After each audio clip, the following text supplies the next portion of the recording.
When it comes to the automotive industry, there seems to be this sort of unwritten rule that if it comes from Europe, it's going to be of a much higher quality than that of other markets.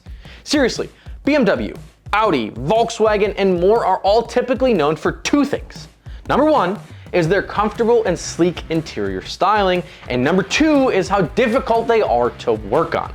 If you've never thrown a wrench across the garage and stuck it into the garage door after trying to take lower control arm bolts out of an Audi, then you probably don't understand what I'm talking about here and consider yourself blessed. Either way, in much the same way, the world seems to hold this level of quality and craftsmanship in the firearm world equally as much. But how did this come to be? Who was it that initially led this so-called quality revolution from Europe, and more importantly, why is that still thought to be true today? My name's Dustin, I'm with We the People Holsters, and in today's video, we're rewinding the tape just a little bit and taking it all the way back to the Swiss Alps to find out the truth about Sig Sauer Firearms. Sig Sauer. Sig Sauer. Sig Sauer. Sig Sauer. Now, as we strap this one into an OWB holster, I gotta remind you guys that if you're looking for a holster for your Sig Sauer or even your Glock or your Smith & Wesson or a Kimber or pretty much anything else, then hit us up at wethepeopleholsters.com. Also, be sure to subscribe if you like what you're seeing, and I'll buy you one chocolate chip Subway cookie. Just kidding on the cookie. I'm not gonna buy you a cookie, but still, you should subscribe. The history of Sig Sauer starts in the mid-19th century. The year is 1853, and three men by the names of Friedrich Peyer im Hof, Heinrich Moster, and Johann Conrad Neher founded the Schweizerische Wagenfabrik, aka Swiss Wagon Factory. P.S. If I murder a name here, I'm sorry, okay? I'm from the Midwest, we don't always know how to talk, so I'm just gonna go with it. These three gentlemen came together for the purpose of building what they thought would be a successful business in building and selling wagons above the Rhine Falls in none other than Switzerland. Much like Gaston Glock and Oliver Winchester, these three had absolutely no idea that they would become one of the world's most renowned manufacturers of firearms. It seems that that's just the way these stories go. The company would go on to build some of the most sophisticated wagons and railway cars for about 7 years, but after that, things took a little bit of a curveball. In 1864, the Swiss Federal Ministry of Defense sought out a new rifle to contract for its arms supplies. Several companies entered the race, including the Swiss Wagon Factory. I'm gonna call it the Swiss Wagon Factory because I can't pronounce how you actually say it, okay? Bear with me, I'm sorry, I'm not sorry. After thorough testing of the rifles, the Swiss Ministry of Defense would ultimately end up awarding the contract to the Swiss Wagon Factory for the Prelas Brunandad rifle. I think that's how you say it.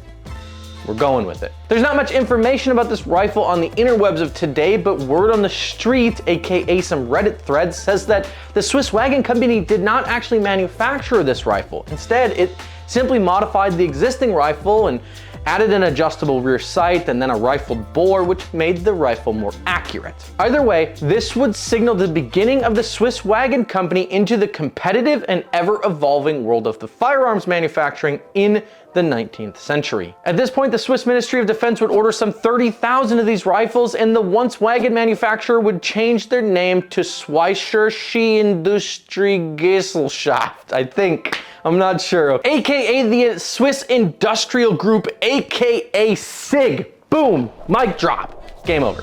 JK. There's so much more to the story than this. SIG would go on to manufacture various firearms for the next 100 or so years before ultimately ending up as Sig Sauer. But to understand how they got there, we have to go back in time a little bit. And I mean a lot of it. Enter the other portion of this story, the Sauer Company. Spelled sour just like one would expect for a German company name and not like the sweet and sour sauce that you're dipping your chicken McNuggies in. Sauer is one of the oldest firearm companies in Germany, let alone the entire world. Dating back to somewhere around 1751, the origins of the Sauer Company are actually a bit of a mystery, as in 1753, a fire would break out and quite literally burned down the entire town that they were located in, like to ashes. Along with the many people who lost their lives, the fire also destroyed most of the documents that pertain to information on the founding of the Sauer Company. It wouldn't be until 1811 though that Sauer would actually become the first rifle company to manufacture weapons for the military as well as hunting and sporting rifles for the general public. Guys, we're talking a gun company that is over 100 years old by the 19th century. That's crazy. By the 1880s, demand for high-quality hunting rifles had grown to far outnumber the demand for military arms. Quite simply, a growing middle class demanded rifles that were built well, that looked great, that functioned flawlessly, of the highest quality. For this reason, the Sauer Company would begin converting their military weapon production machines to begin producing traditional firearms for the middle class. It's important to note here that there's a pretty big gap in the history books of both Sig and Sauer from about 1930 through 1945. If you recall your history high school class that you slept through, you'll remember that this was the period of the Second World War, and both Sig and Sauer would fall under the Nazi-occupied areas of the map. Because of this, there's not a lot known about either company during the time, though it is noted that the Sauer Company did produce both a handgun and a rifle for the Nazi powers during World War II. Post WW2, Sig would continue to innovate and produce handguns with their P49. This handgun would ultimately set the stage for the Sig P210 later down the road and was developed and tested for, surprise, surprise, the Swiss Army. The Sig 49 would ultimately become an absolute legend on the battlefield. Its long barrel and smooth trigger movement would make it a solid performer, and it was extremely easy to learn for new soldiers. The Sig P49 had big shoes to fill. After all, it did replace the 9mm Luger pistol that was previously in service, and it did so extremely well. The P49 would continue to be standard issue for Swiss military until it was replaced, though it was a still pretty common issue handgun for reservists and other military personnel until about 2010, which is pretty impressive. By the time the 70s rolled around, Sig was doing pretty well for itself and looking to expand. The Sig Small Arms division would expand to include a few other names and other arms manufacturers, including the one and only J.P. Sauer & Son GmbH of Eckernford, West Germany. By this time, J.P. Sauer & Son was known globally for their high-quality hunting rifles. It wasn't until the 80s, though, that Sig would set their sights on America.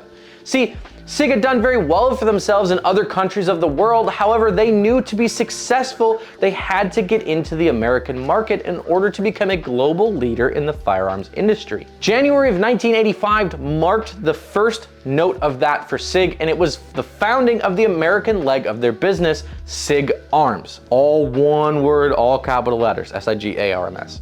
Located in Tysons Corner, Virginia, Sig Arms began importing models like the P220 and the P230. And after just 2 short years, Sig Arms would move to a bigger location located in Virginia, and along with the move, would introduce a brand new pistol, the P225. Shortly after that, they would again introduce 2 more pistols, the P226 and the P228, all chambered in 9mm. Additionally, by the mid-1990s, Sig Arms would also offer the Sauer line of rifles to the American market. At this point, though, the two companies are technically still split. You have Sig and Sauer. It's like sweet and sour, but Sig and Sauer, you know what I'm saying? It wasn't until 2007, though, nearly 30 years later, that Sig Arms would officially adopt the Sig Sauer name. Sig states that their name change, quote, reflected the vast worldwide growth in demand for Sig Sauer products, end quote. Over the next 2.5 years, Sig Sauer would double down on their company, more than tripling their workforce, investing $18 million in state-of-the-art facilities and equipment, and expanding their engineering base to continue to provide top-notch products all across the globe. The company would again move its headquarters in 2014, this time to Newington, New Hampshire, and today the company employs over 1,200 people. But enough out of me. Is the name worth the hype? Let us know down in the comment section below. And as always, if you have a company that you want us to cover, let us know down there as well. With that, my name is Dustin with We the People Holsters. We'll see you guys on the next one. Stay free, friends.